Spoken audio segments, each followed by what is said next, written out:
ಕೂಡಿ ಬಂದಿರುವಂಥ ಎಲ್ಲ ಕರ್ನಾಟಕ ನನ್ನ ಸಹೋದರಿ ಸಹೋದರಿಗೆ ಎಲ್ಲರಿಗೂ ನನ್ನ ಯೇಸು ಕ್ರಿಸ್ತು ನಾಮದಲ್ಲಿ ನಿಮಗೆಲ್ಲರಿಗೂ ಈ ನೂತನ ವರ್ಷದಲ್ಲಿ ಸಂತೋಷವೂ ಸಮಾಧಾನವಾಗುವಂತೆ ನಾವು ಪ್ರಾರ್ಥನೆ ಮಾಡುವ. ಸಹೋದರಿ ಸಹೋದರಿಗಳೇ, ಇವತ್ತೊಂದು ದಿವಸ ದೇವರ ವಾಕ್ಯವನ್ನು ಕೇಳಿ ಆತನ ಪ್ರಾರ್ಥನೆಯನ್ನು ಮಾಡಿ ಅವರ ಆಶೀರ್ವಾದ ನಾವು ಹೊಂದಬೇಕಂತ ನಾವು ಎಲ್ಲ ನನ್ನ ಸಹೋದರಿ ಸಹೋದರಿಯಾಗಿರಂಥ ಎಲ್ಲ ಜನರಿಗಾಗಿ ನಾವು ಪ್ರಾರ್ಥನೆ ಮಾಡುವವರಾಗಿದ್ದೀವಿ. ಕರ್ನಾಟಕದಲ್ಲಿ ಇರುವಂಥ ಎಲ್ಲ ನನ್ನ ಸಹೋದರಿ ಸಹೋದರಿಗಳು, ಎಲ್ಲ ದೇಶಗಳಲ್ಲಿ ಇರುವಂಥ ನನ್ನ ಕನ್ನಡ ಸಹೋದರಿ ಸಹೋದರಿಗಳಿಗಾಗಿ, ಪ್ರಪಂಚದಲ್ಲಿ ಇರೋ ಎಲ್ಲ ಜನರಿಗಾಗಿ ನಾವು ಈ ಸಮಯದಲ್ಲಿ ದೇವರ ಚಿತ್ತದಲ್ಲಿ ನಾವು ಪ್ರಾರ್ಥನೆ ಮಾಡುವವರಾಗಿದ್ದೀವಿ. ನಮ್ಮ ಬೈಬಲ್ ಸತ್ಯವೇದದಲ್ಲಿ ಪ್ರಾರ್ಥನೆ ಕುರಿತು ಬರೆಯಲ್ಪಟ್ಟಿದೆ. ಅದೇನೆಂದರೆ, ಮತ್ತೇನೆ ಬರೆದಿರುವಂಥ ಸುವಾರ್ತೆ 6ನೇ ಅಧ್ಯಾಯ 5ನೇ ವಚನದಿಂದ ನಾವು ಪ್ರಾರಂಭಗೊಳಿಸೋಣ. ನೀವು ಪ್ರಾರ್ಥನೆ ಮಾಡುವಾಗ ಕಪಟಿಗಳಂತೆ ಮಾಡಬೇಡಿರಿ. ಅವರು ಜನರಿಗೆ ಕಾಣುವಂತೆ ಸಭಾ ಮಂದಿರಗಳಲ್ಲಿಯೂ ಬೀದಿ ಚೌಕಗಳಲ್ಲಿಯೂ ನಿಂತುಕೊಂಡು ಪ್ರಾರ್ಥನೆ ಮಾಡುವುದಕ್ಕೆ ಇಷ್ಟಪಡುತ್ತಾರೆ.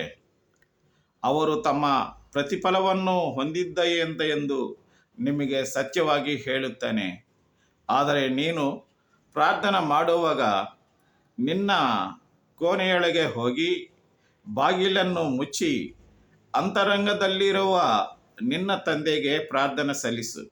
ಆಗ ಅಂತರಂಗದಲ್ಲಿ ನಡೆಯುವುದನ್ನು ನೋಡುವ ನಿನ್ನ ತಂದೆ ನಿನಗೆ ಪ್ರತಿಫಲವನ್ನು ಕೊಡುವನು. ಆದರೆ ನೀವು ಪ್ರಾರ್ಥನೆ ಮಾಡುವಾಗ ಅನ್ಯರಂತೆ ಪ್ರಾರ್ಥನಾವಾಗಿ ಹೇಳಿದ್ದನ್ನೇ ಪದೇ ಪದೇ ಹೇಳಬೇಡಿರಿ. ತಮ್ಮ ಅನೇಕ ಮಾತುಗಳ ದೆಸೆಯಿಂದ ತಮ್ಮ ಪ್ರಾರ್ಥನೆಯು ಆಲಿಸುವುದೆಂದು ಅವರು ಭಾವಿಸುತ್ತಾರೆ. ಆದ್ದರಿಂದ ನೀವು ಅವರಂತೆ ಇರಬೇಡಿರಿ.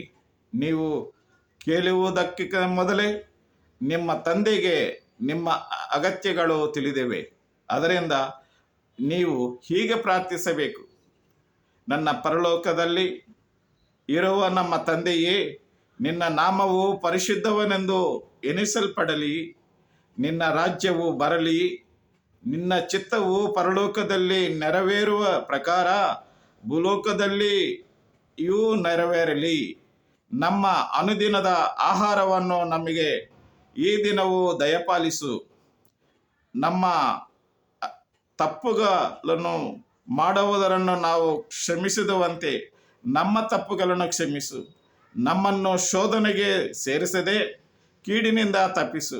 ಯಾಕೆಂದರೆ ರಾಜ್ಯವು, ಬಲವು, ಮಹಿಮೆಯು ಸದಾಕಾಲ ನಿನ್ನವೇ. ಆಮೆನ್. ಈ ರೀತಿ ನಾವು ದೇವರ ಸನ್ನಿಧಿಗೆ ಎಲ್ಲಿ ಪ್ರತಿ ದಿವಸವೂ ನಾವು ಪ್ರಾರ್ಥನೆ ಮಾಡಬಹುದಂತ ದೇವರ ವಾಕ್ಯವು ನಮಗೆ ತಿಳಿಯಪಡಿಸಿದೆ. ನನ್ನ ಸಹೋದರ ಸಹೋದರಗಳೇ, ಜನರ ತಪ್ಪುಗಳನ್ನು ನೀವು ಕ್ಷಮಿಸಿದರೆ ಪರಲೋಕದಲ್ಲಿರುವ ನಿಮ್ಮ ತಂದೆಯು ನಿಮ್ಮನ್ನು ಕ್ಷಮಿಸುವನು. ನೀವು ಜನರ ತಪ್ಪುಗಳನ್ನು ಕ್ಷಮಿಸಿದ್ದಾನಂತ ನಿಮ್ಮ ತಂದೆ ಸಹ ನಿಮ್ಮ ತಪ್ಪುಗಳನ್ನು ಕ್ಷಮಿಸುವುದಿಲ್ಲ. ಈ ರೀತಿಯಾಗಿ ನಾವು ದೇವರ ಸನ್ನಿಧಿಯಲ್ಲಿ ಪರಿಶುದ್ಧವಾಗಿ, ಪವಿತ್ರವಾಗಿ ನಾವು ಜೀವಿಸುವಂತೆ ಈ ಹೊಸ ವರ್ಷದಲ್ಲಿ ಕರ್ನಾಟಕದಲ್ಲಿರುವ ಎಲ್ಲ ನನ್ನ ಸಹೋದರ ಸಹೋದರರು ಎಲ್ಲರೂ ನೀವು ದೇವರ ಸನ್ನಿಧಿಯಲ್ಲಿ ಪ್ರಾರ್ಥನೆಯಲ್ಲಿ ಭಾಗವಹಿಸಬೇಕಂತ ನಾವು ನಿಮ್ಮನ್ನು